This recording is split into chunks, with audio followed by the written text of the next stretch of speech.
Imagine a future where the silent, ancient ice of Greenland no longer stands as an impenetrable barrier, but as a hotly contested gateway. You see mammoth cargo ships, not quaint whaling vessels, carving new paths through waters once frozen solid, their towering hulls emblazoned with the flags of nations thousands of miles away, signaling a new global order. The crisp Arctic air, once pristine and still, now carries the persistent metallic hum of industrial machinery, a stark, unsettling counterpoint to the cherished memories of a quiet, undisturbed past. A young Greenlander, perhaps Aleka Peterson, stands on a newly expanded dock, her gaze fixed on the horizon, her face etched with a silent, profound question about this sudden, overwhelming transformation, a world she barely recognizes. The taste of salt and diesel hangs heavy, mixing with a growing sense of unease. This isn't fiction. This is consequence.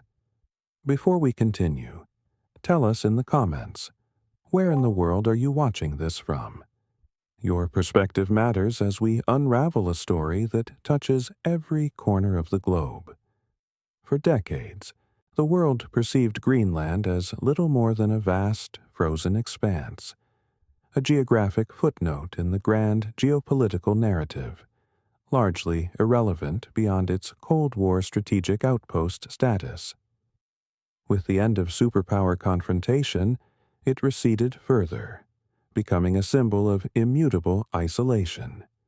Its formidable ice sheet an unyielding shield against global ambition and economic exploitation. The implicit promise was simple, almost unspoken. Its remoteness guaranteed its tranquility, its sheer vastness a burden, not a treasure. It was a place for its people, a land beyond the immediate, demanding grasp of the world's burgeoning industries, preserved by its own unforgiving nature. This comfortable complacency allowed global powers to overlook its latent, monumental value, fostering an illusion of permanent immunity. You were taught that stability was the natural order, that diligent work within a predictable system guaranteed a secure future. In Newark, the capital, Aleka Peterson lived this truth every day. Her mornings began with the crisp Arctic air, a brisk walk to the logistics office where she meticulously coordinated shipping for local companies, connecting small, isolated communities. She was part of an educated generation that believed deeply in careful, managed progress, envisioning a future where Greenland would slowly, deliberately chart its own course. Her education, her modern professional skills, her unwavering dedication, all were investments in a vision of self-determination, a gradual but steady ascent from a colonial past to a sovereign future. She trusted in the enduring rhythm of the sea, in the resilience of her people, and in the quiet, unchanging nature of their home. If you are seeking to understand the hidden mechanisms behind global events, subscribe now. We dive deeper into the stories no one fully explains, dissecting the forces shaping our future. This wasn't a world of sudden, jarring upheavals. It was one of deeply ingrained traditions and gradual, seasonal changes, where the ebb and flow of nature dictated life, not distant political machinations. The vast, ancient ice sheet, a permanent fixture on the horizon, was the ultimate symbol of this perceived immunity, an unyielding, silent guardian against external pressures. You, like Aleka, understood that challenges would inevitably arise, but they would be local, manageable, addressed by the community itself through consensus and resilience. There was no immediate sense of impending global drama, no hint that the very foundation of this stability, the ice itself, was subtly, imperceptibly beginning to yield.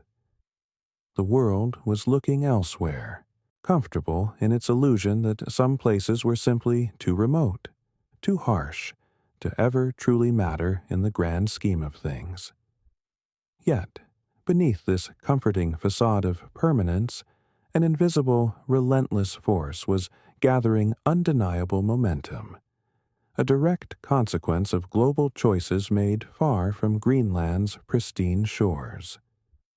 The accelerating melt of the Arctic ice cap, a process once confined to abstract scientific papers and distant predictions, began its inexorable march towards immediate geopolitical reality.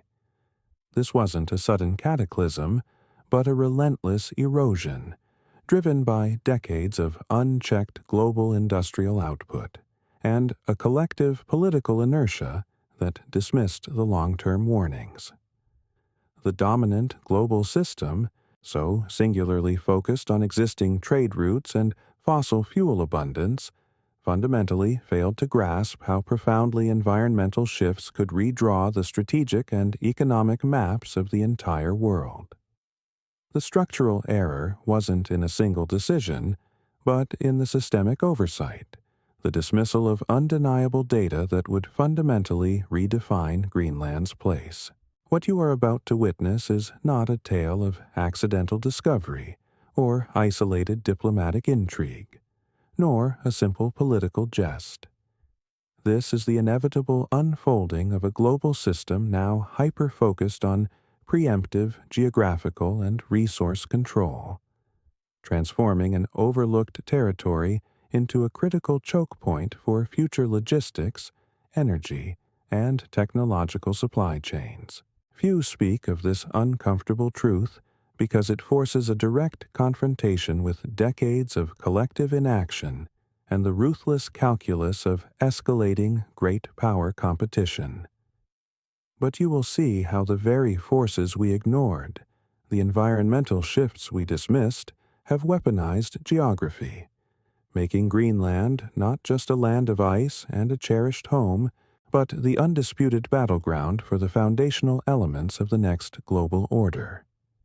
Its transformation is not an accident. Yet this transformation was not an accident, but the direct, slow-motion consequence of a decision made decades ago, a choice that, at the time, seemed rational, even economically prudent. You see, the global system, fixated on immediate growth and abundant fossil fuels, chose convenience over foresight.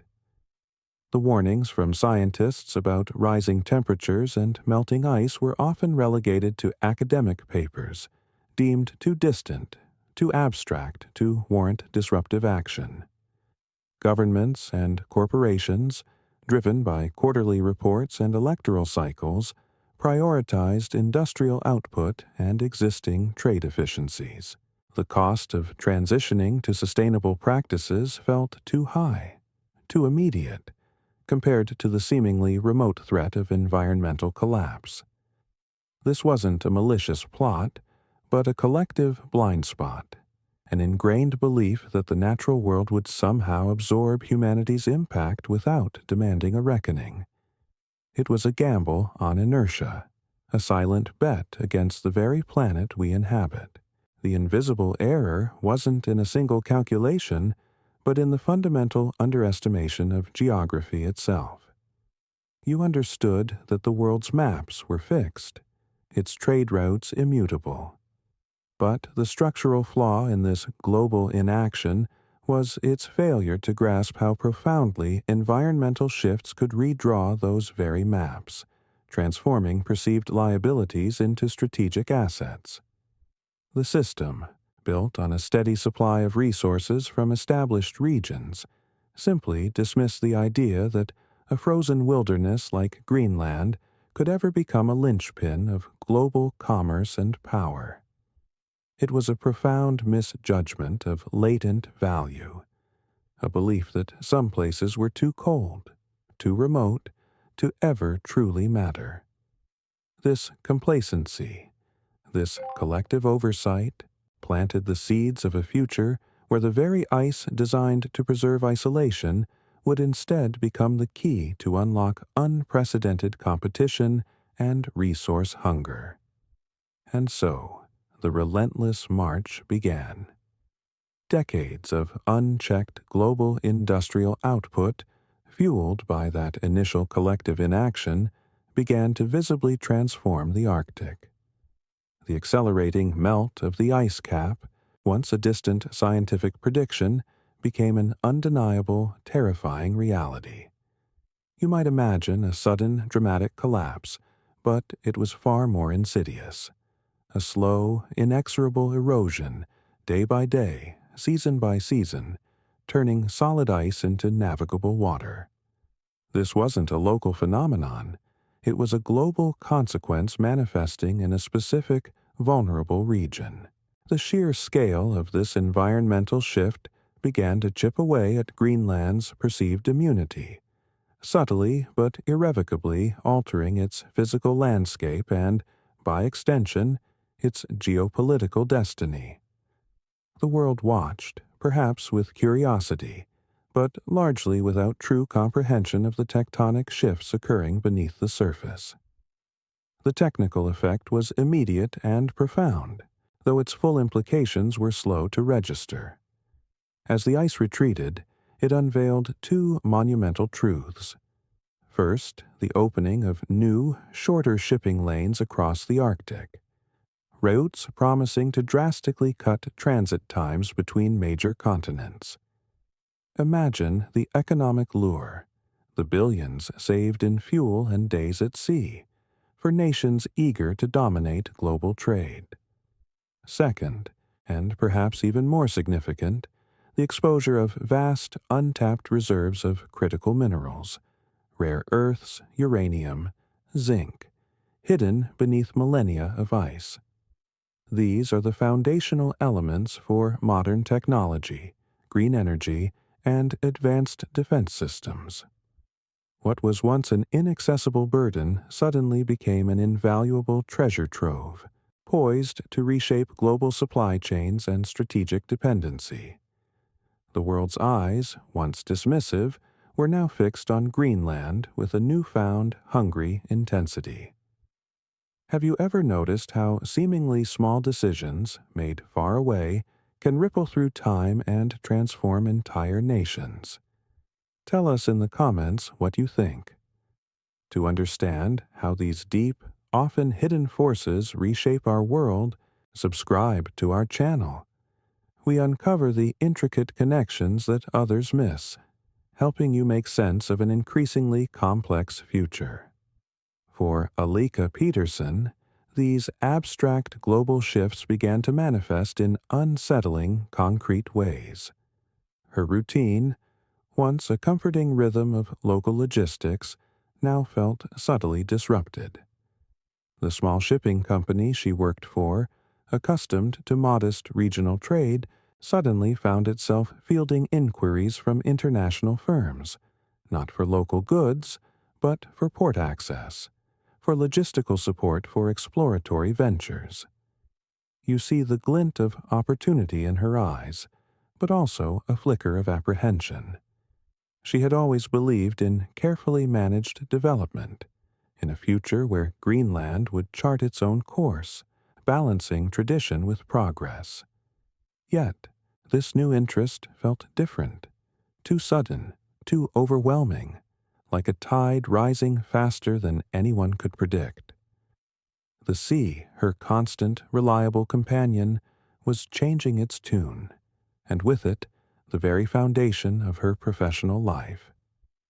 The subtle dissonance began to echo through Newark. Initially, a cautious optimism prevailed, a hope that newfound global attention might bring prosperity, investment in long-overdue infrastructure, and opportunities for a younger generation. You can almost hear the excited whispers about potential jobs, about Greenland finally taking its place on the world stage.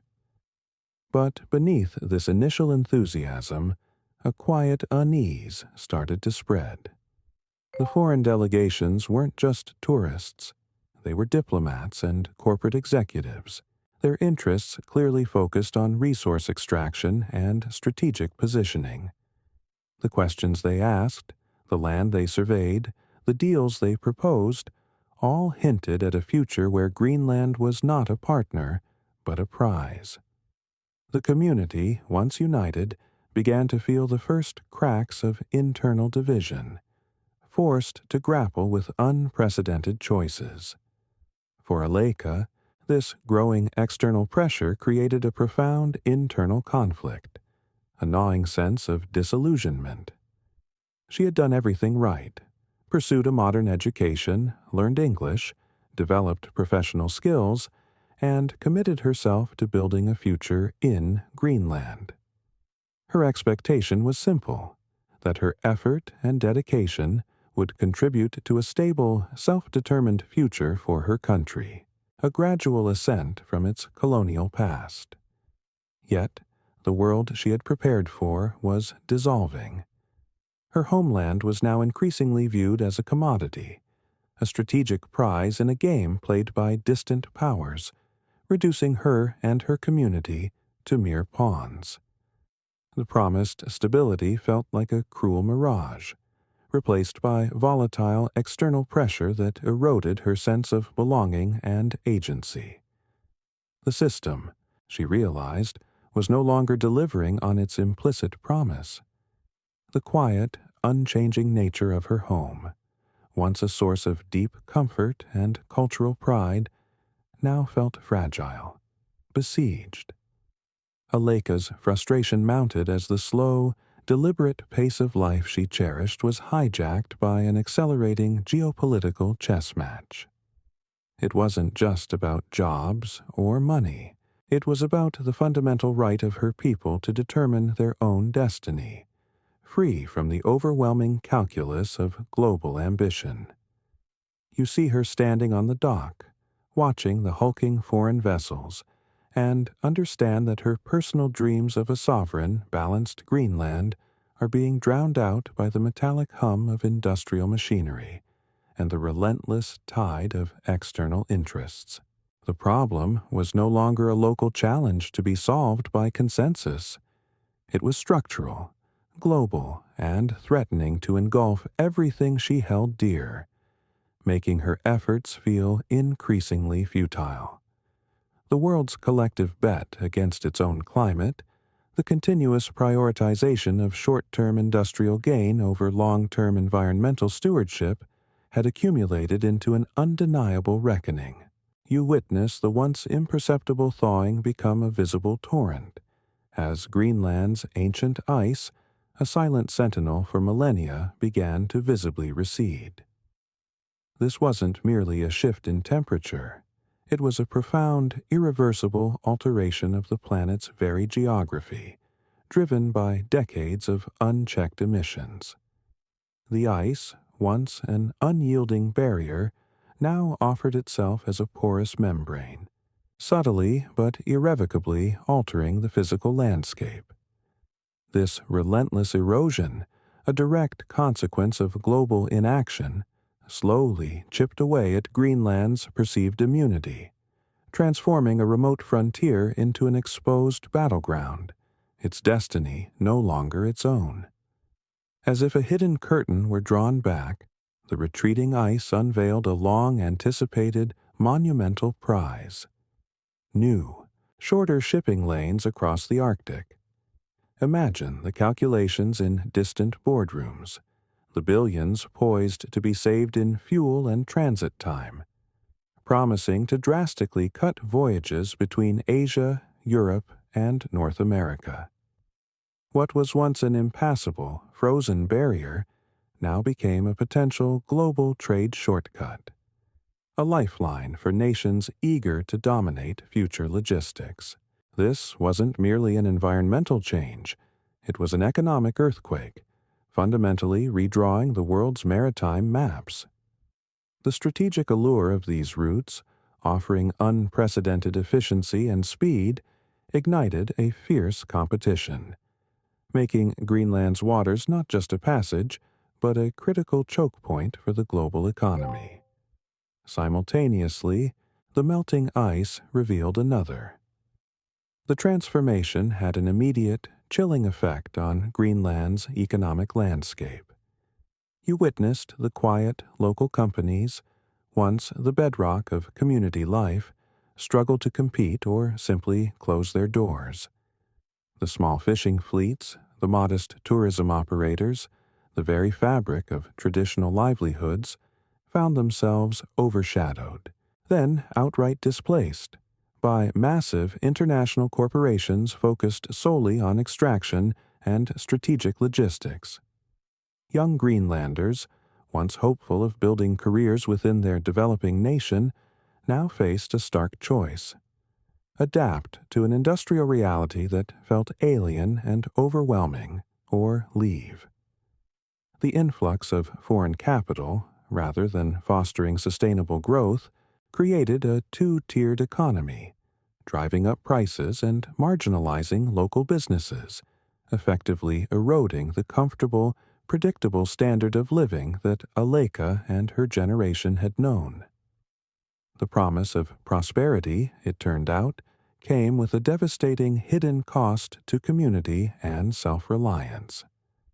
This wasn't just an economic shift, it was a profound cultural erosion, a quiet but relentless assault on identity. You saw the subtle signs: the ancient Inuit language, once vibrant in daily life, increasingly overshadowed by English and Danish in official discourse. Young people, disillusioned by the overwhelming foreign presence and the feeling of becoming an afterthought in their own land, began to eye opportunities abroad, seeking a future where their voices might matter, where their culture wasn't a curiosity but a living, breathing force. The vision of self-determination, once a guiding star, now felt like a distant, fading ember. The very social fabric, woven from generations of shared traditions and community bonds, stretched thin, threatened by the relentless push for resources and strategic advantage, confirming the premise's grim prediction of a loss of genuine self-determination and cultural erosion. And so, Greenland's global role redefined itself, not by choice, but by consequence. You now see it not as a remote, autonomous nation charting its own course, but as a critical strategic asset, a permanent geopolitical flashpoint on the global map. Its economic and political relevance is no longer measured by internal development, but by its utility to external powers. Military bases expand, foreign vessels patrol its waters, and mining operations scar its pristine landscapes. What was once a home, a sanctuary of indigenous culture, has been systematically transformed into a resource frontier and a military stronghold, its future inextricably linked to the whims of great power competition. The world's silent gamble on climate inertia, coupled with its insatiable hunger for resources, has delivered a predictable, chilling outcome, turning a land of ice into a crucible of global contention. This isn't an accidental tragedy, nor a random twist of fate you might dismiss as an anomaly. You understand now that the profound transformation of Greenland, from an overlooked territory to a global flashpoint, was a logical and inevitable outcome driven by forces long ignored. It is the direct, unvarnished consequence of decades of collective inaction on climate change, married to an unbridled, zero-sum competition for critical resources and strategic advantage. The powerful systems in place, global capitalism, great power ambition, and the legacy of colonial dependency, converged with dramatic environmental shifts to engineer this precise future. There was no secret conspiracy, only a predictable chain of cause and effect, where the failure to address systemic environmental warnings while simultaneously fostering intense global competition manufactured the very reality we now observe. If you want to truly grasp the hidden currents shaping our world, To understand the next Greenland before it becomes a headline, subscribe to our channel now. We dissect the complex forces, connect the unseen dots, and track the critical developments that others miss, empowering you to navigate an increasingly uncertain future with clarity and foresight. Don't just watch history unfold. Understand how it's made. The story of Greenland, then, is far more than a localized tale of melting ice and shifting geopolitics. It is a stark, contemporary lesson, a chilling preview for you in how the relentless forces of climate change, resource scarcity, and unbridled great power competition converge to redefine the very concept of national sovereignty and strategic value on a global scale. It teaches us that in a world of finite resources and escalating environmental crises, no territory is truly peripheral, and no nation's future is entirely its own, isolated from these overwhelming currents. You are witnessing a universal pattern, a microcosm of how global powers will increasingly contend for the last remaining frontiers, driven by the same fundamental imperatives that transformed this once remote land into a battleground. What is unfolding in Greenland reveals a crucial pattern. The foundations of future economic and strategic dominance are being laid through preemptive geographical and resource control. This isn't about symbolic gestures or fleeting diplomatic victories. It's about securing the physical and material bedrock of the next global order. You see how nations scramble to control shipping lanes, to claim mineral deposits, to establish military footholds in newly accessible regions. They are not merely reacting to events. They are proactively shaping the future, ensuring their access to the critical elements, from rare earths to energy routes, that will power tomorrow's industries and defenses. The competition is fierce, and the stakes are nothing less than global leadership, all driven by a ruthless calculus of future advantage. You should care deeply about this, not because Greenland is suddenly interesting, but because its fate illuminates the hidden mechanisms that shape your world. You have been led through a complex narrative, not with abstract theories, but with concrete consequences, demonstrating that the real competition is not about the headlines you skim or the political sound bites you hear. It's about the fundamental shifts in power, the reordering of global supply chains, and the profound environmental consequences that ripple outwards to every corner of the planet, affecting economies, societies, and individual lives. This understanding, this clarity, changes your perception. It reveals the true stakes, making you realize that what happens in the Arctic has direct, undeniable implications for the stability and prosperity of nations far from its icy shores. So, the lesson is stark and clear. The relentless convergence of climate change, resource scarcity, and great power competition has irrevocably transformed our world. Greenland stands as an undeniable testament to this truth, showing us that the era of permanent isolation is over.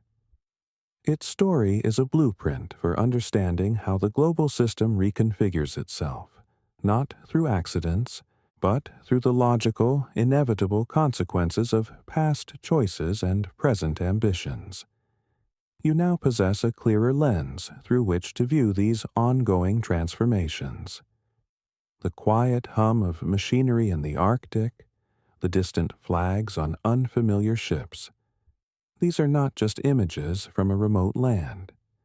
They are the echoes of a global reckoning, the sound of a new world order being forged, and a powerful reminder that the future is built on the choices we make today, or fail to make.